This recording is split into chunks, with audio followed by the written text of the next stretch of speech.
বিয়ের জন্য সাজানো হয়েছে গেট।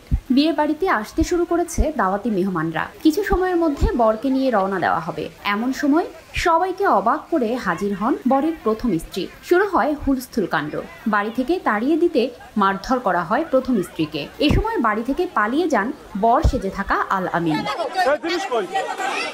জানা গেছে ইতালি থাকা অবস্থায় প্রবাসী আল আমিনের সাথে ভার্চুয়ালি বিয়ে হয় ওই তরুণীর, কিন্তু প্রথম স্ত্রীকে না জানিয়ে দ্বিতীয় বিয়ে করতে যাওয়ায় বাধে বিপত্তি।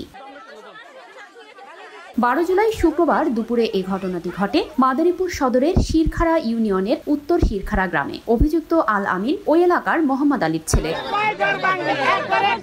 পারিবারিক সূত্রে জানা যায় 3 বছর আগে অনার্স পড়ুয়া ওই তরুণীর সাথে সামাজিক যোগাযোগ মাধ্যম ফেসবুকে পরিচয়ের সূত্র ধরে প্রেমের সম্পর্ক হয় ইতালি প্রবাসী আল আমিনের। আল আমিন ইতালি থাকা অবস্থায় পারিবারিকভাবে মোবাইল ফোনে বিয়ে হয় তাদের। বিয়ের পর কিছুদিন স্বামীর বাড়ি থেকে বাবার বাড়িতে বেড়াতে যান ওই তরুণী। এই সুযোগে বাড়িতে এসে অন্যত্র বিয়ে ঠিক করেন আল আমিন। সত্যি আমাদের নিজেদের হোটেল? হ্যাঁ, ইডেন বে আমাদের নিজেদের হোটেল। Any time check in, any time check out.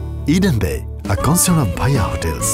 ভুক্তভোগী তরুণী অভিযোগ করে বলেন, পারিবারিকভাবে আল আমিনের সাথে আমার বিয়ে হয়েছে। আমাকে কিছু না জানিয়ে আল আমিন অন্যত্র বিয়ের প্রস্তুতি নিচ্ছে জানতে পেরে আমি শ্বশুর বাড়িতে আসলে আমাকে মারধর করা হয়। আমি প্রয়োজনে থানায় যাব। থানা পুলিশ সহযোগিতা না করলে আমি আদালতের মাধ্যমে আমার স্বামীর স্বীকৃতি আদায় করেই ছাড়বো। 2 বছর আগে বিয়ে হয়েছে, পরে আমি এখানে ছিলাম, পরে আমি আমাদের বাসায় বেড়াইতে গেছি।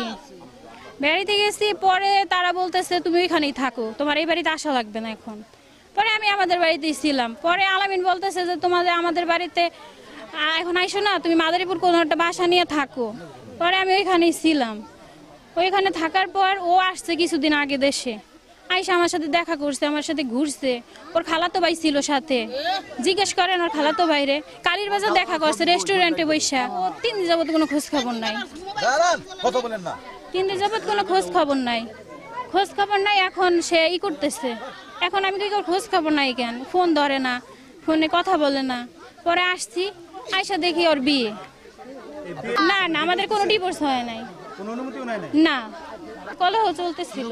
অভিযুক্ত আল আমিনের বাবা মোহাম্মদ আলী বলেন, আমার ছেলের সাথে ওই মেয়েটির বিয়ে হয়েছে, কিন্তু মেয়েটির চরিত্র খারাপ হওয়ায় ডিভোর্স দেওয়ার প্রক্রিয়া চলছে। আমার ছেলেকে এখন আমরা অন্য জায়গাতে বিয়ে দিতে চাই। সেই প্রস্তুতিও ঠিকভাবে নেওয়া হয়েছে, এজন্য তাকে আমার বাড়িতে আর তুলব না। স্থানীয় ইউপি সদস্য নূর হোসেন বলেন, আল আমিন ভুল বুঝে ওই মেয়েটিকে বিয়ে করেছিল। আল আমিন বিদেশে থাকায় অন্য ছেলের সাথে পালিয়ে বিয়ে করেছে বলে শুনেছি। আল আমিনের পরিবারের বেশ কয়েকজন সদস্য জানান, প্রয়োজনে মামলা করে আইনগতভাবে সমাধান হবে, তবুও ওই মেয়েকে আর কখনো মেনে নেওয়া হবে না। তার যে একটা স্বামী ছিল, এ বিষয়ে মাদারীপুর সদরের শ্রীনদী পুলিশ তদন্ত কেন্দ্রের পরিদর্শক মোহাম্মদ বাবুল আক্তার বলেন, খবর পেয়ে আল আমিনের বাড়িতে পুলিশ গেলে আল আমিনের বাবা মোহাম্মদ আলী বাড়ি থেকে পালিয়ে যান। এছাড়া মেয়েটি বাড়িতে হাজির হওয়ার খবরে আল আমিন সাথে সাথে পালিয়ে যায়। মাদারীপুর সদর মডেল থানার ভারপ্রাপ্ত কর্মকর্তা AHM সালাউদ্দিন বলেন, ভুক্তভোগী থানায় লিখিত অভিযোগ করলে তদন্ত করে আইনগত ব্যবস্থা নেওয়া হবে।